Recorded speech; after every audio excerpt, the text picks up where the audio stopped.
The Earth is 4.5 billion years old. 4.5 billion. That number is so big, I can't even wrap my head around it, except by way of analogy. For example, pretend that this 900-page book represents the entire history of the Earth. On what page of it would you expect to find something like the building of the pyramids? Go ahead, make a guess. Answer? The pyramids would be there, about half an inch from the last period on the last page. And humans would have appeared here, just a few lines above it. But wait, who says? There's no Earth birth certificate. There's no sell-by date. How do we know the Earth is 4.5 billion years old? Some of the first people to try and figure out the age of the Earth thought it was about 6,000 years old. Now, admittedly, they didn't have that much to go on. Memories only go back a few generations, and written records only went back a few millennia. But points here for trying. 6,000 years is still really old, even if it's just old in human terms. That 6,000-year number was widely accepted until it was broken by a rock. James Hutton wasn't trying to break time. He was just trying to figure out something that was happening in his farm fields. If the dirt in his farm fields was getting washed away all the time, and supposedly had been since the beginning, then how could there have been any dirt left? He reasoned that the dirt that washed away ended up on the bottom of an ocean. And so new dirt must have been arriving from mountains upstream as they wore down into sand and dust. But the rocks in those mountains looked suspiciously like hardened layers of mud and sand, just like the kind you would find on the bottom of the ocean. It was as if the mountain itself was hardened ocean bottom that had been pushed up to make new land in some kind of repeating cycle. But wait. That can't work. Pulverizing a mountain with raindrops and then washing it to sea, grain by grain, would have taken way more than 6,000 years, and way more than that to build it back up again. Unless the world was a lot older than anyone thought. Like a lot older. Throughout the 1800s, scientists kept stumbling on things that would take way more than 6,000 years to form. All of these things suggested that the Earth was unfathomably old. But nobody could put a number on just how unfathomably. By the end of the 1800s, people were beginning to lose hope that they would ever find an answer. Unless we found new and unexpected evidence, we'd thought through the evidence we had about as deeply as we could. But then something unexpected did turn up. And it turned out to be a rock. A really weird rock. In 1896, a French scientist named Henri Becquerel accidentally left a uranium-rich rock in a drawer with a covered photographic plate, only to find the next morning that the ghostly outline of the rock was visible on the photographic plate when he developed it. The rock had effectively taken its own picture, even though the plate was covered up. Uranium was giving off some kind of invisible radiation. And soon, other radioactive elements were found that could do the same thing. The atoms of these radioactive elements were weird. For some reason, they naturally self-destruct. That's what radioactivity is.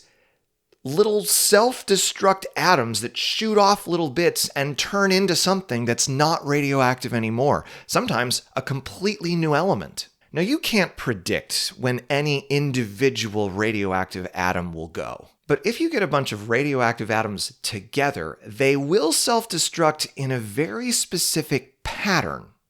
Pretend that these trays stand for a rock, and these dice stand for some radioactive uranium atoms it contains. In any given amount of time, there is a chance that each uranium atom will self-destruct.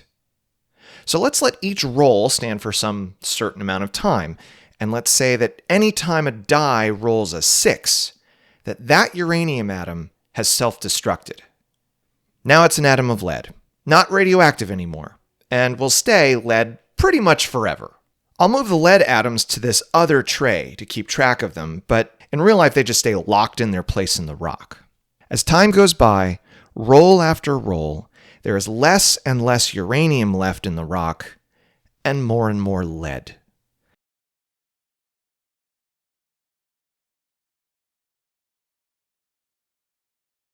If I graph what happens to the amount of radioactive uranium over time, I see an interesting pattern. It takes a certain amount of time, about 3.5 rolls, for half of the original uranium atoms to self-destruct and become lead. In 3.5 more turns, half of the remaining uranium will self-destruct. In fact, every 3.5 turns, half of the uranium you have will self-destruct into lead. The amount of time that it takes for half of them to self-destruct will always be the same. And if you wait that period of time again, half of whatever is left will self-destruct too. All that will be left behind is their characteristic non-radioactive leftover atom when they're done. Here's why this matters.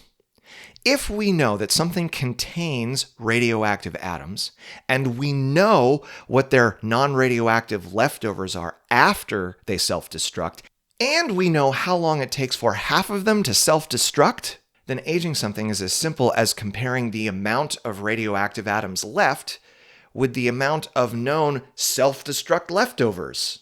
All we needed was really old radioactive rocks.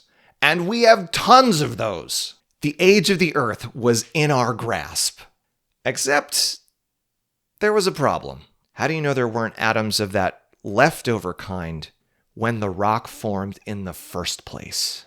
It was a problem that took decades to solve. And you guessed it, it was solved by another rock. The person who eventually cracked the puzzle was a physicist named Claire Patterson. He'd learned that there was a certain kind of rock, a mineral called zircon, which could incorporate uranium when the crystal was forming, but not uranium's self-destruct leftover, which is lead. Convinced that he had the answer, he revved up his mass spectrometer and it didn't work. This was the 1950s. The world was full of lead pollution. There was lead all over his lab. There was lead in the air. But Patterson was undeterred. It took him months to create a lab that was clean enough to get accurate measurements. But when he did in 1953, his zircon crystal measurements came out exactly as predicted.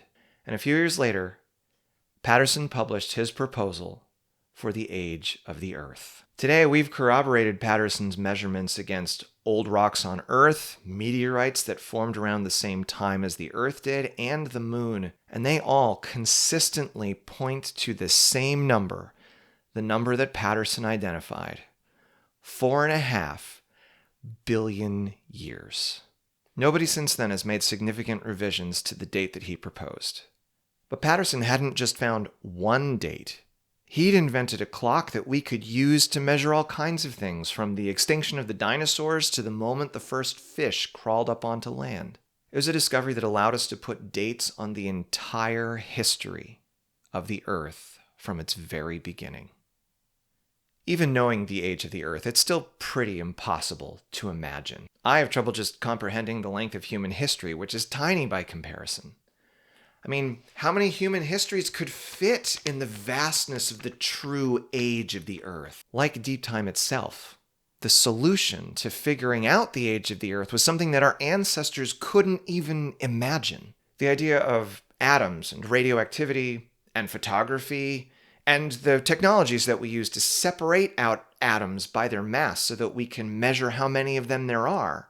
These were all so strange and unexpected that no one could have seen them coming. In a world so wonderfully unpredictable, it kind of just makes sense to be curious about everything.